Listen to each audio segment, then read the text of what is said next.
Les fruits du très saint rosaire. Le sacrifice est le don de soi pour sauver les autres. Considération sur le 5e mystère douloureux, la mort de notre Seigneur Jésus-Christ sur la croix, dont le fruit est le sacrifice et le don de soi pour sauver les autres. Suite. Notre Seigneur Jésus-Christ va aussi nous montrer ce que fait la souffrance quand on la supporte avec lui ou bien sans lui. On avait crucifié avec lui de chaque côté 2 voleurs. Et saint Augustin remarque, il y avait là 3 hommes en croix. L'un était le sauveur, un autre devait être sauvé et l'autre devait être condamné. Leur peine était la même, mais les sentiments dans lesquels ils souffraient étaient bien différents. L'un des malfaiteurs crucifiés avec lui l'insultait, disant « Si tu es le Christ, sauve-toi toi-même et nous avec toi ». Le larron impénitent a les sentiments des Juifs. Il consent à croire si Jésus descend de la croix et s'il le délivre de son supplice. Il consent à croire à un Messie tel que l'attendaient les Juifs, délivrant non du péché, mais des maux temporels, de qui on pourrait attendre non la justice, mais l'impunité. Et sa colère, loin de diminuer sa souffrance, l'aggravait. L'autre, le reprenant, lui disait « Tu ne crains donc pas Dieu, toi qui subis le même jugement que lui?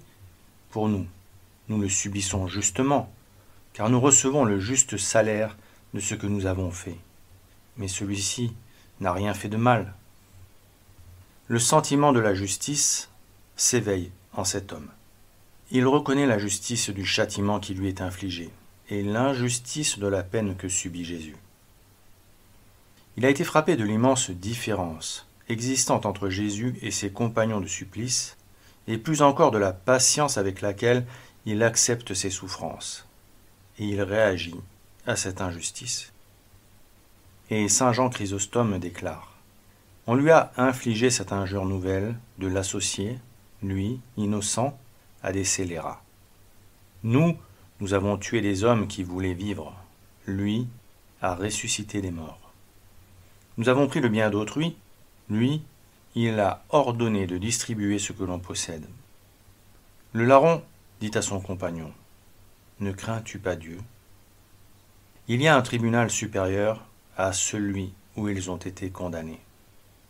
Au tribunal de l'homme peuvent se rencontrer l'erreur et l'injustice, mais au tribunal de Dieu, il n'y aura que justice et lumière. Et s'élevant jusqu'à ce tribunal, il se condamne lui-même. Il reconnaît qu'il partage le supplice d'un juste. C'est un honneur pour lui, mais il ne veut point que la communauté de la peine fasse supposer une communauté dans la faute.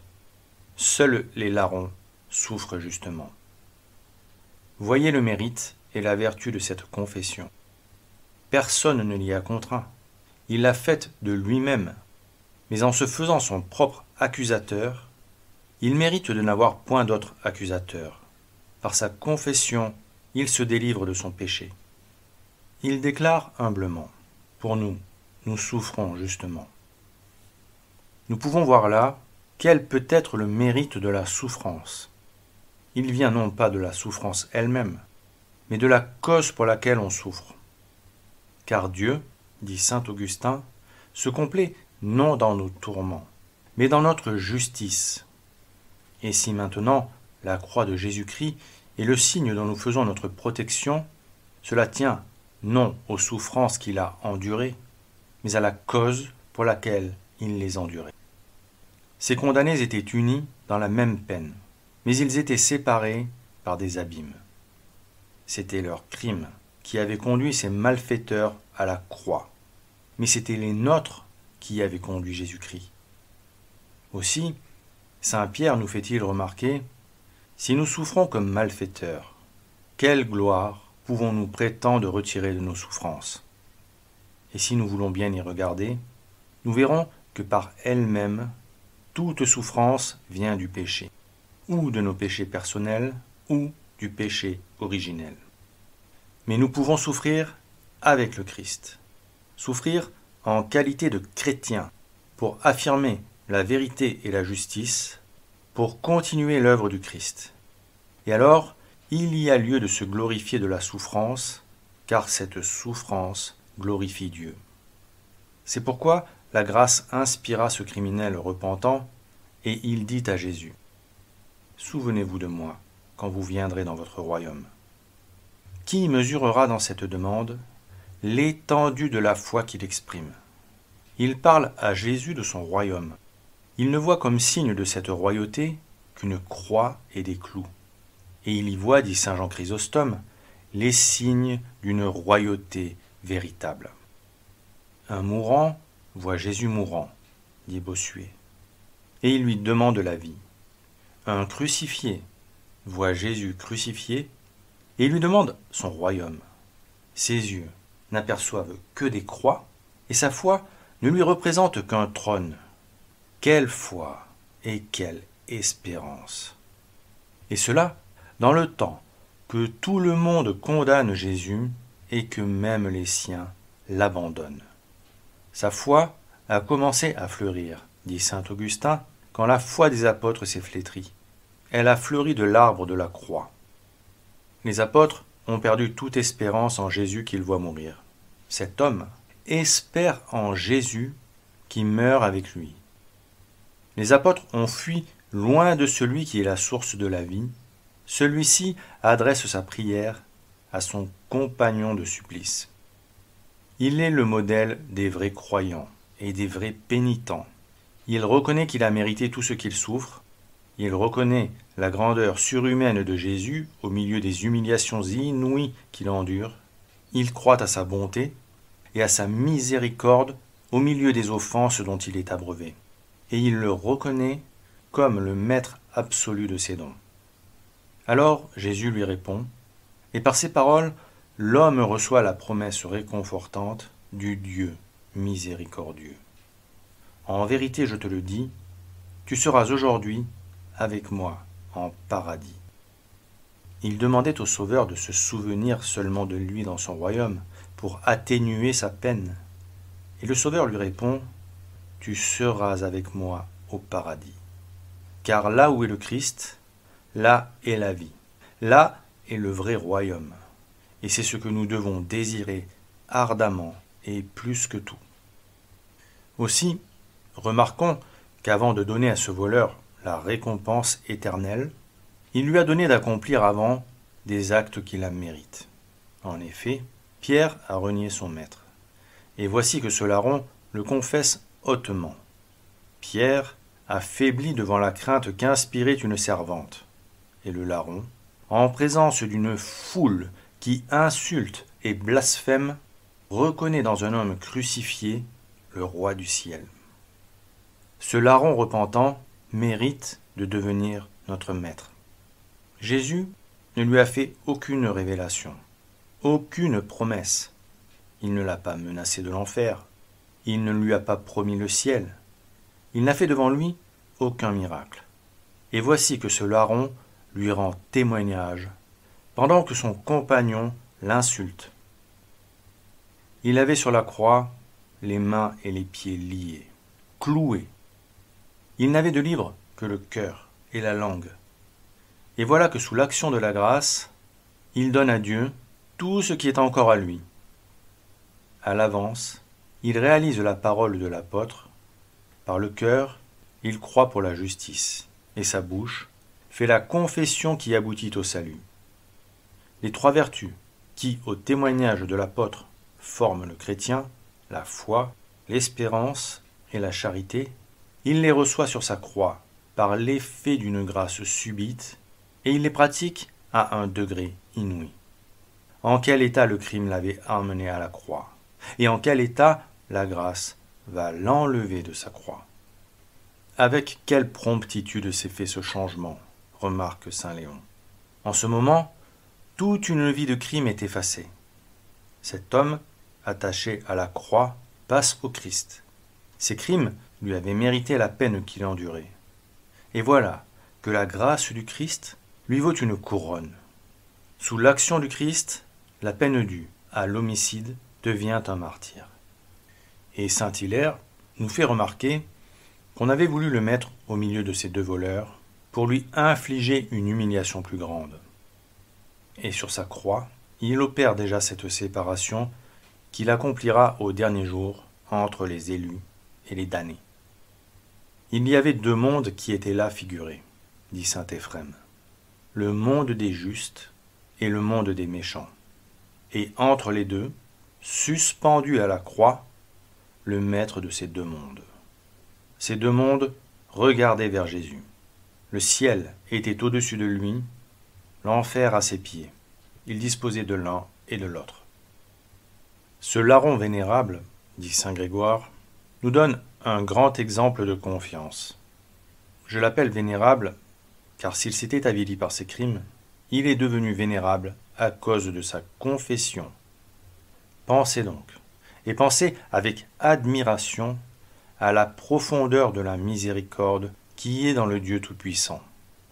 Ce voleur a été arraché, les mains toutes sanglantes, aux chemins dans lesquels il commettait ses crimes, et attaché au gibet, là, il a confessé ses crimes, là, il a été guéri, là, il a mérité d'entendre cette parole « Tu seras avec moi aujourd'hui au paradis ».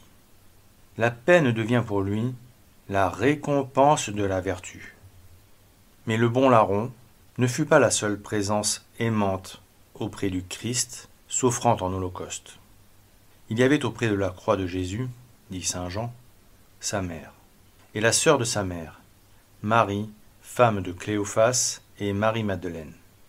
Il y avait aussi Marie-Salomé, la mère des enfants de Zébédée, Jacques le Majeur et Jean. Elles avaient suivi Jésus depuis la Galilée, lui prodiguant leur service. Elles avaient rempli auprès de Jésus l'office des anges, dit Origène, car il est écrit que les anges le servaient, et elles méritèrent d'assister à sa mort. J'estime bienheureuses ces femmes qui sont préparées à la béatitude par la vue du Verbe et le spectacle de la mort de Jésus. Après avoir fourni à sa subsistance pendant sa vie, elles allaient avoir la gloire d'assister à sa mort. Les femmes étaient là en plus grand nombre que les hommes. Le sexe le plus faible apparut là, le plus fort, dit saint Jean Chrysostome. Mais il y avait aussi près de la croix le disciple que Jésus aimait, afin que s'accomplît un grand mystère. Sa présence sur le calvaire, à ce grand moment, présence qui s'était faite par la volonté de Jésus, était une preuve du grand amour de Jésus pour lui. Notre Seigneur Jésus-Christ était arrivé au terme de sa vie. Sa mère, déjà veuve, allait être privée de son fils, après avoir bénéficié en lui de la société la plus douce. Alors, le doux Sauveur, comme le souligne saint Augustin, en prenant soin de sa très sainte mère, va nous montrer par l'exemple comment il accomplit le précepte qu'il nous a donné lui-même d'honorer nos parents. Et saint Cyril souligne qu'il choisit le moment où il est environné des angoisses les plus cruelles pour accomplir le précepte donné par Dieu à l'égard des parents, nous apprenant qu'au milieu des plus grandes difficultés, nous ne devons jamais l'oublier. Du haut de sa croix, Jésus faisait un testament, et saint Jean, témoin digne d'un tel testateur, appose sa signature à ce testament. Testament excellent dans lequel Jésus donne, non une fortune matérielle, mais sa propre vie. Testament qui sera écrit non avec de l'encre, mais avec l'Esprit de Dieu, s'imprimant dans les cœurs, enseigne saint Ambroise. Et il ajoute, vainqueur des supplices, vainqueur du démon, il regarde comme une plus grande tâche d'accomplir les devoirs de la piété filiale que de distribuer le royaume des cieux.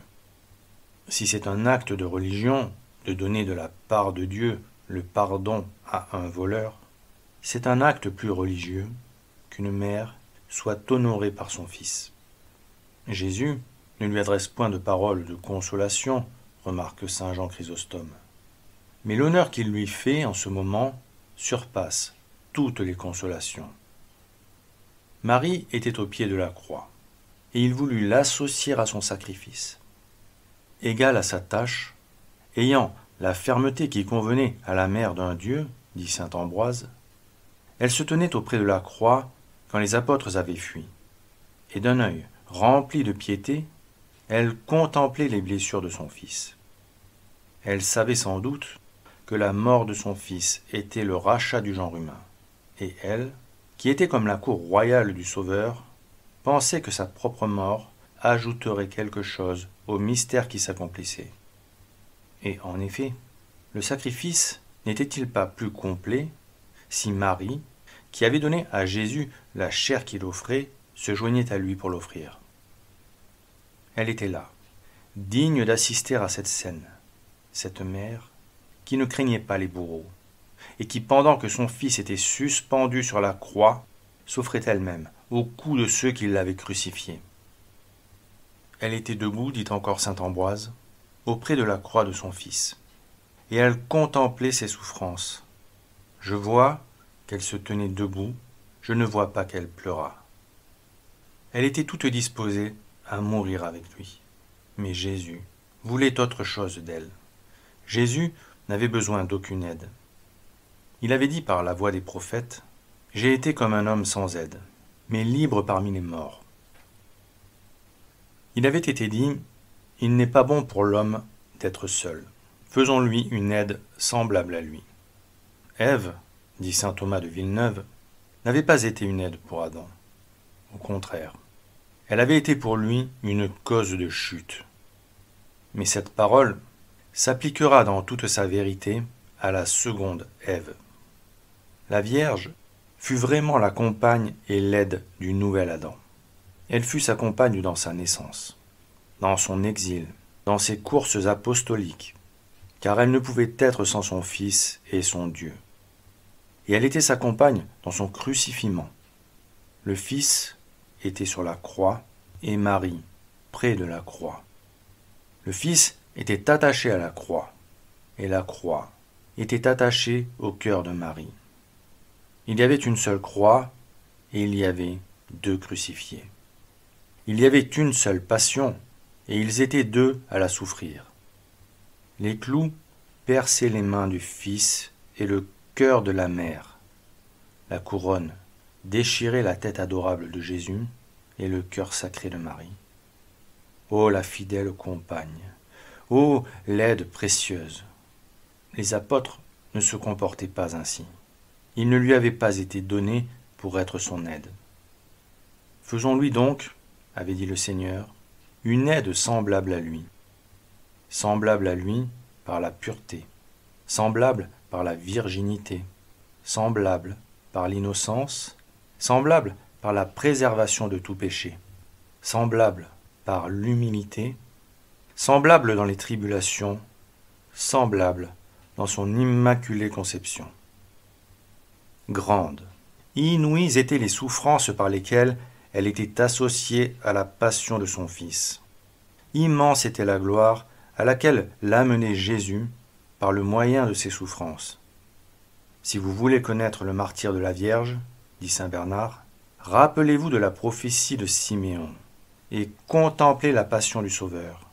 Un glaive de douleur transpercera votre âme, lui avait dit le saint vieillard. Et en effet, ô mère, votre âme tout entière a été transpercée par le glaive de douleur. Comment ce glaive aurait-il pu atteindre le corps de votre Fils sans transpercer votre âme? Toute douleur qui atteignait le corps de Jésus transperçait l'âme de Marie. Et quand ce doux Jésus eut rendu son âme, la lance qui lui transperça le côté n'atteignit pas son âme, mais elle atteignit la vôtre, car son âme n'était plus dans son corps, mais la vôtre ne pouvait s'en détacher. La douleur a donc transpercé votre âme, et c'est avec raison que nous vous appelons la martyre par excellence.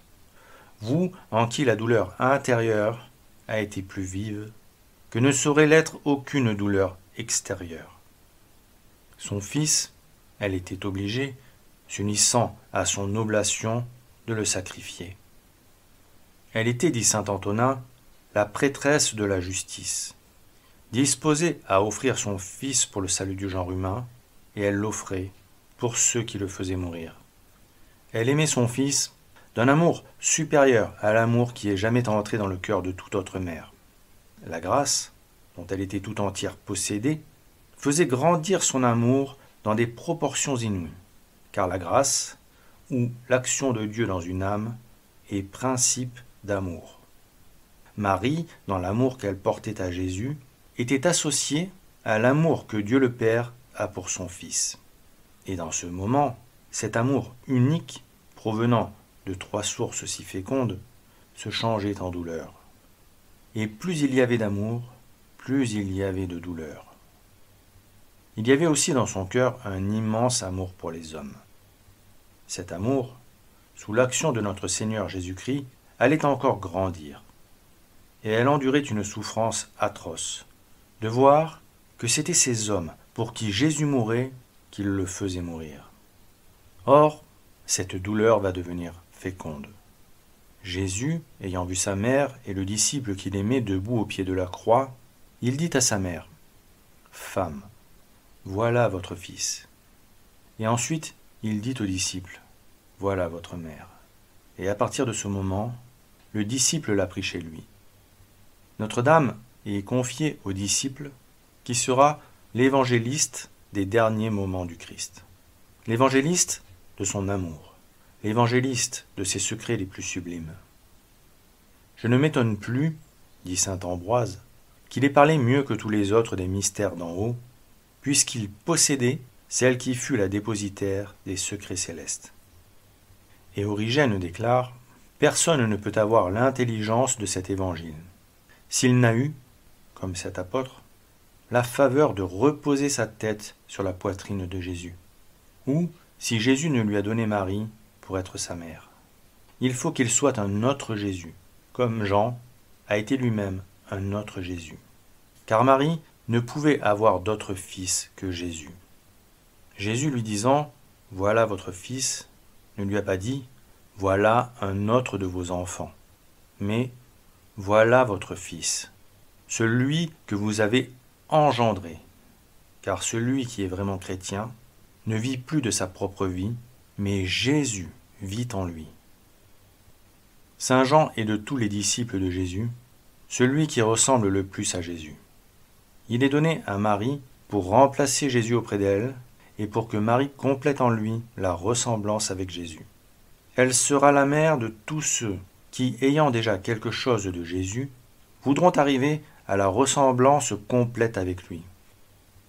Notre Seigneur fit à sainte Mechtilde la promesse de donner sa mère à tous ceux qui la lui demanderaient pour la servir comme saint Jean. Il faut donc que cela s'applique à ressembler à saint Jean, à lui ressembler par la pureté, la charité, l'amour de Jésus, et qu'il s'applique à servir la Vierge comme saint Jean. Tout ce que le Christ, notre frère, possède, il le tient de sa mère. Sa chair est la chair de Marie, et la foi de Marie est notre foi. Si la source de toute grâce, c'est le Fils de Dieu, devenu le Fils de Marie, il est juste de penser que toute grâce nous vient par Marie. Dieu le Père, dit saint Anselme, a engendré celui par qui toutes choses ont été faites, et Marie a enfanté celui par qui tout a été sauvé. Et c'est pourquoi, dit encore ce docteur, celui qui a pu créer toute chose du néant n'a rien voulu relever de ce qui était tombé sans Marie. Il faut que celui qui veut se relever entre dans le mouvement de la loi de Marie. Et Marie exerce une action positive à l'égard de ceux qui viennent au Christ. Elle est vierge et elle est mère, dit saint Augustin. Elle est vierge et mère dans son esprit et dans son corps. Dans son corps, elle est la mère de celui qui est notre chef. Et dans son âme, elle est la mère de tous ceux qui sont les membres du Christ, car elle a coopéré par son amour à la naissance spirituelle au sein de l'Église de tous ceux qui sont au Christ. Elle coopérait à cette naissance en s'associant au sacrifice du Christ. Et c'est pourquoi, sur le calvaire, elle tenait la place de cette autre mère des âmes, qui est l'Église. Marie sur le calvaire enfante. Et c'est pourquoi elle est dans les larmes, car depuis le péché, il n'y a plus d'enfantement sans souffrance. Mais son enfantement aboutit à la joie. C'est de cette mère surtout que Jésus disait « Elle oublie son angoisse parce qu'un homme est né dans le monde. L'homme qu'il s'agit de former, c'est Jésus, vivant dans les âmes. Avec plus de vérité que saint Paul, elle nous dit « Mes chers petits-enfants, je vous enfante à nouveau jusqu'à ce que le Christ soit formé en vous. » Jésus lui parlant lui dit « Femme, voilà votre fils. » Il l'appelle femme car elle est la femme par excellence. Il avait été dit au serpent, séducteur d'Ève, qu'il y aurait des inimitiés entre lui et la femme, entre sa race et la sienne. Quelle est cette femme ennemie du serpent, mère d'une race qui sera en lutte avec le serpent, sinon la Vierge Marie. Elle nous apparaît sur le calvaire, l'antithèse d'Ève au paradis terrestre. Ève, se laissant aller à sa curiosité, à sa sensualité, à son amour de l'indépendance, prêtant l'oreille au bruit du dehors et aux suggestions du serpent, étend la main vers le fruit défendu. Marie, constamment humble et simple dans sa foi, dans son obéissance éloignée de toute curiosité, aimant la vie cachée, heureuse de s'y entretenir avec Dieu, élevant ses mains vers la croix pour offrir à Dieu celui qui est immolé, devient la mère d'une race nouvelle, la vraie mère des vivants. C'est pourquoi Jésus l'appelle femme, la femme par excellence. Abraham, ayant voulu, pour obéir à Dieu, lui immoler son fils unique, avait reçu de Dieu à nouveau la promesse d'une postérité nombreuse comme les étoiles du ciel, et la promesse d'une bénédiction s'étendant à toutes les nations de la terre. Marie a offert un sacrifice plus parfait que celui d'Abraham. Elle sera la mère d'une postérité plus belle que celle d'Abraham. Au moment de la Passion, dit Albert le Grand, Marie, la mère de miséricorde, assista dans la grande œuvre de la miséricorde le Père des miséricordes, et partagea avec lui ses souffrances, devenant par là son aide dans la rédemption et la mère de la race nouvelle.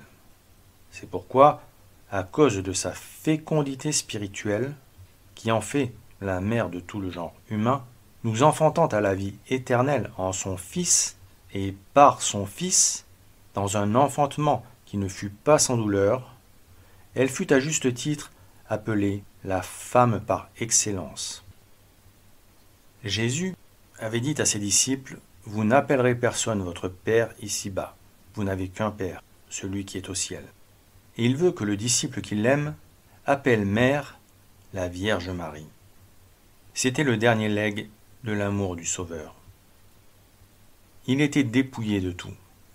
La veille, lors de la scène, il avait fait pour toujours à ses apôtres et à son Église le don de son corps et de son sang. Et maintenant, au disciple qui est allé vers lui jusqu'à sa croix, il lègue sa mère qui est associée à son sacrifice. Tant il est bon, dit Théophylacte, de se tenir auprès de la croix et de demeurer près de Jésus quand il souffre. Il honore son disciple dans une mesure infinie en faisant de lui son propre frère. Ces paroles, voilà votre mère, voilà votre fils, sont, dit saint Pierre d'Amiens, des paroles créatrices. Elles sont appuyées sur la vérité infaillible et accompagnées d'une vertu divine. Celui qui était suspendu à la croix était le Verbe éternel et consubstantiel au Père. Et par conséquent, ces paroles qui sont esprit et vie ne peuvent être vaines. De même que quand il dit « Ceci est mon corps », le pain devient son corps. Quand il dit de Jean « Voici votre fils », saint Jean n'en prend pas seulement le nom, mais il contracte avec la Vierge Marie une affinité réelle.